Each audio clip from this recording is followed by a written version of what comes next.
Well, it's that time of year, of course, when there is a lot of interest in and action at the Supreme Court of the United States, also known as SCOTUS in Washington.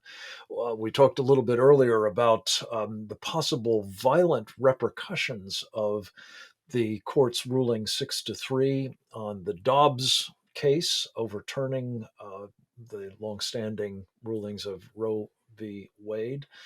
Um, but we want to talk a bit more about the law and about not only this ruling, but two others that are very consequential. And who better than our guest of choice on matters involving, well, among other things, the judiciary, a man who served in the Ninth Circuit Court of Appeals as an attorney and clerk. His name is Robert Charles. Bobby went on to a variety of other positions of note, including congressional counsel in the Reagan and George H.W. Bush White Houses, and as an assistant secretary of state for narcotics and law enforcement affairs in the George W. Bush State Department. It's great to have you with us, Bobby. Once again, thank you for joining us. A lot to talk about. Your thoughts right out of the gate about the law with respect to Roe v. Wade. We're going to hear a lot about those who are uh, not only upset about it, but are prepared to engage in violence as a response. But talk about the merits of the case and what the court did in this regard.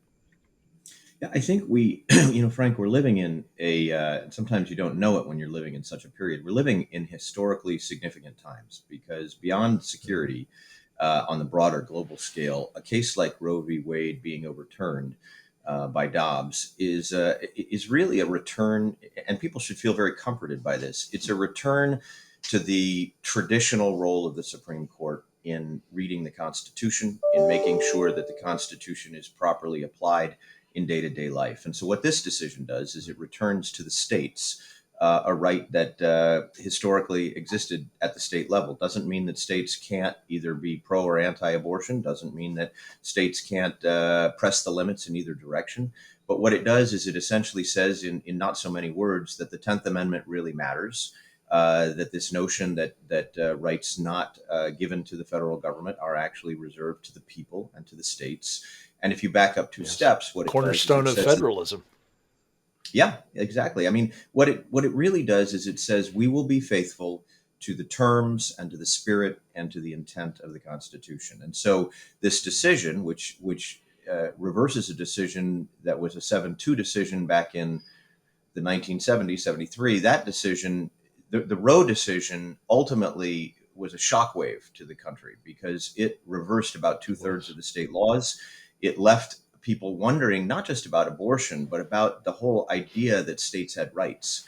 And so, what this does is it sends both a narrow and a broad message. The narrow message is that pro life has a voice. These children that are unborn have a voice, and that there is going to be the option at the state level, closest to the people that are affected by the laws at the state level, to make that choice and to protect that life if states so choose. And the broader message is that states' rights are not gone, and that in areas of significance to the individual and to those closest to the state government, uh, which is really all of us, these matters will be given back to the states. Yeah. Bobby, one other piece of this, which is part of the ferment among those who were very much enamored of Roe v. Wade, is the court's previous holdings that there was actually a constitutional right to abortions under some notion of privacy, I gather. Yeah. This seems to have been repudiated as well. Do you think correctly so? Yes. So the notion that a penumbra of privacy, to borrow the court's words, existed either in the 14th Amendment or in some other, the Ninth Amendment, somehow could be invented and inserted, was also repudiated. And what they really said is that this decision was not well reasoned when it was initially written. There are other decisions in the history of the court that have not been well reasoned, or circumstances change. I mean, Dred Scott, and the notion that somehow slavery or separate but equal, in the end, this decision basically takes us back to where the country has historically been, which is that we will not impute a constitutional right that is not reasonably defendable and textually defendable. And so at the end of the day, this is being described as a radical turn by the left, and they're invoking violence, and there's been a lot of protesting. Reality is, this is really, if you just take a deep breath and you look at this decision in the context of our constitutional, uh, really the pantheon of constitutional cases, this is much more faithful.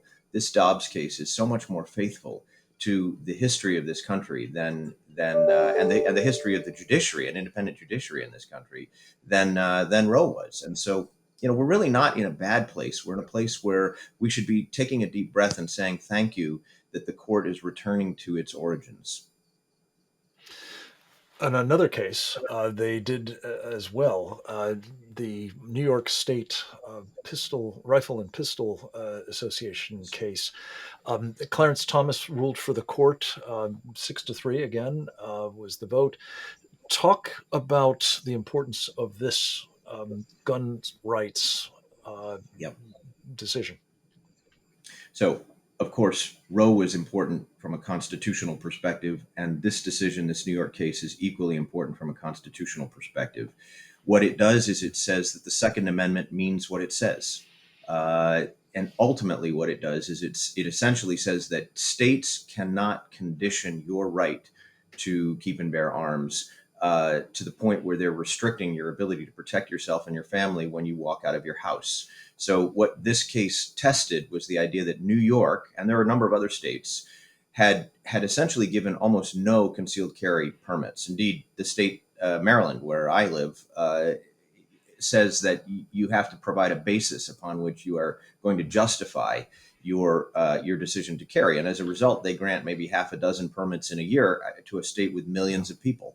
So the court said, Highly no, that restrictive and preventing them from bearing arms in their own defense, as you say. indeed, and Bobby, so we have to pause for just a second. When we come back, I want to visit a little bit more about what the implications of this may be, particularly at a moment when the United States Senate and presumably the House seemingly are intent on restricting gun rights. We'll talk about that and more with Robert Charles, former Assistant Secretary of State, right after this.